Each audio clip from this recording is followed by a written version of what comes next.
Today you're going to learn how to make Owoh soup. So Owoh soup is a delicacy taken by those from Delta states. So stay tuned and learn with this quick, easy recipe. So these are the ingredients. I'm going to run them through. This is gari. The gari, you have to filter it so that it can be smooth, or you grind it so that it can be smooth. Okay, so grandma is the one preparing it, so I'm just assisting. So that's dry pepper, we have meat, we have crayfish, dry fish, we have account and maggi, and also uda is optional. We also have that's the cow,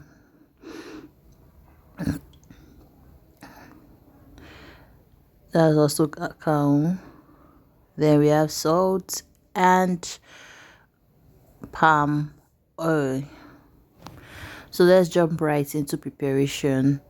So you're going to put pots on fire, put water in the pot, quantity of the way you want the soup to be. All right, so you put it on medium heat, then you start with adding your ingredients. So we're going to start with the dry pepper. Next, we're going with crayfish.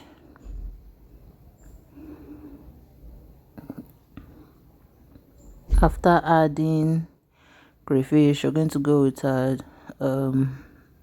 stock.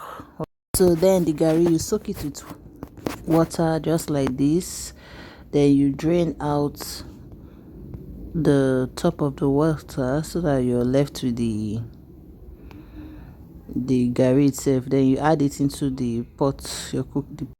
Then you're going to stir. After adding the gari, you're going to stir.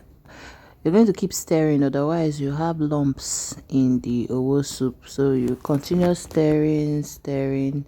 Then you go ahead and add your protein. You can add your meats and your dry fish now, but we are not going to add our dry fish now because if we add it now it will scatter. It depends on the kind of dry fish you're using anyway. So this is the dry fish we're using. We'll set it aside and use it later. Okay, but if yours doesn't scatter, you can put it now. So yes, you're going to keep stirring. The gari you added, you stir so that it doesn't create lumps or starts to burn at the bottom of the pot.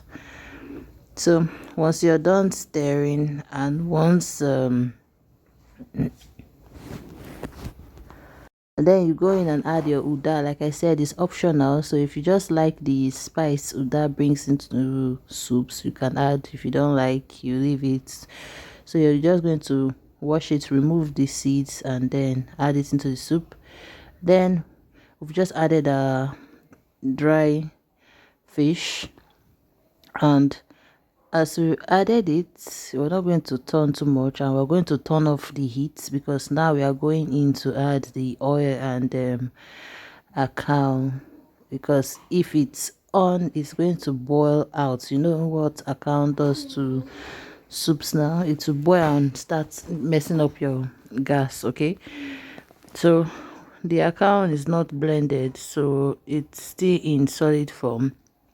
Drop it into the soup and allow it melt in the soup. So you're going to time after time test the soup to be sure the taste of the account has entered into it. Then you can remove the solid account, or if the account is not so much, can allow it to dissolve completely in the soup, or better still.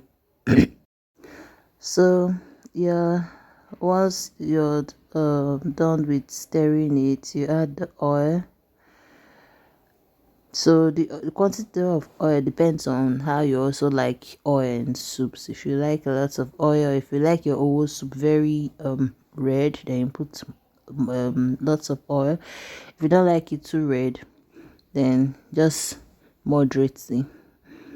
And remember, there's no heat while this is happening. All this oil adding and account, remember there's no heat.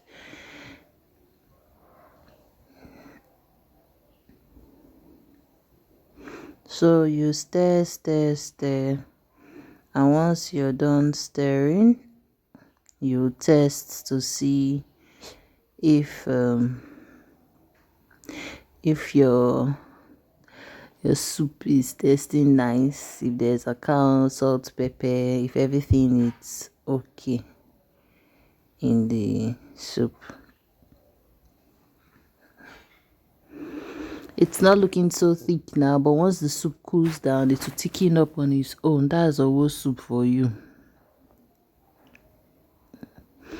So a lot of people eat Owoh soup. You can eat it with yam, with plantain, or you can use starch to take Owoh soup. It's very, very yummy. See you in my next video.